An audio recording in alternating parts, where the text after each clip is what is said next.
दोस्तों, खेतीबाड़ी में फसलों पर कीटों का लगना एक आम बात है। कीटों की बढ़ती हुई समस्या से कई बार किसानों को आर्थिक तौर पर नुकसान होता है। लेकिन क्या आप जानते हैं कि कुछ ऐसे भी कीट हैं जो किसानों के मित्र होते हैं? जी हाँ, कीट किसानों के दोस्त हो सकते हैं। सुनने में थोड़ा अटपटा है, लेकिन ये सच्चाई है। इन्हें किसान मित्र कीट भी कहा जाता है। इन्हीं में से एक है ब्लैक सोल्जर फ्लाई। ये एक ऐसी मक्खी है जो किसानों को नुकसान नहीं पहुंचाती, बल्कि किसानों के बड़े काम आती है।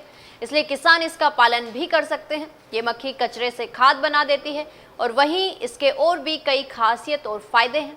आइए जानते हैं इसके बारे में। आज हम आपको बताने जा रहे हैं एक ऐसे कीट के बारे में जो किसान का दुश्मन नहीं बल्कि दोस्त है। जी हाँ, सही सुना आपने। आमतौर पर कीटों को नुकसानदायक माना जाता है, लेकिन कुछ कीट ऐसे भी हैं जो खेती में मददगार साबित होते हैं। उन्हीं में से एक है ब्लैक सोल्जर फ्लाई, जिन्हें सैनिक मक्खी भी कहा जाता है। ब्लैक सोल्जर फ्लाई एक ऐसी मक्खी है जो फसलों को कोई नुकसान नहीं पहुंचाती।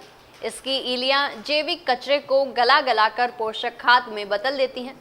इसके अलावा इन इलियों को मुर्गी, मछली और सुअर पालन में एक पौष्टिक आहार के रूप में इस्तेमाल किया जा सकता है।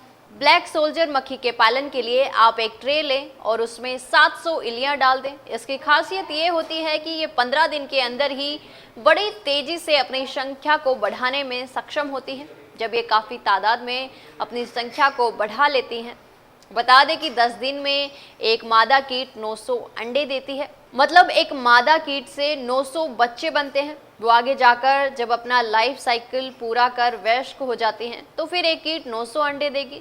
इस तरह से उनकी संख्या अधिक से अधिक हो जाती है। इसमें नर और मादा दोनों रहते हैं। इस मक्खी का पालन सबसे पहले अमेरिका के दक्षिणी हिस्सों में हुआ, लेकिन अब भारत के कर्नाटक, मध्य प्रदेश समेत कई राज्यों में इसका पालन हो रहा है। किसान घर के कचरे जैसे सब्जियों के छिलके, घास और गोबर को एक बर्तन में डालकर उसमें ब्लैक सोल्जर फ्लाई की इलिया छोड़ सकते हैं। कुछ ही दिनों में ये कचरा पूरी तरह से जैविक खाद में बदल जाता है।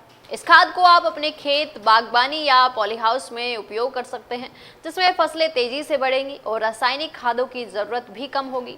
एक मादा सैनिक मक्खी लगभग 900 अंडे देती है और ये चक्र बहुत तेजी से चलता है, जिससे कम समय में इनकी संख्या बढ़ाई जा सकती है। यही कारण है कि आज किसान इसका व्यावसायिक पालन भी कर रहे हैं। तो किसान भाइयों, अब समय आ गया है खेती के साथ साथ कचरा प्रबंधन और आय के नए साधनों को अपनाने का।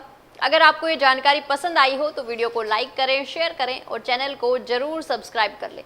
धन्यवाद। ऐसे ही और वीडियोस देखने के लिए सब्सक्राइब करें मॉर्निंग न्यूज इंडिया को और जुड़े रहिए हमारे साथ।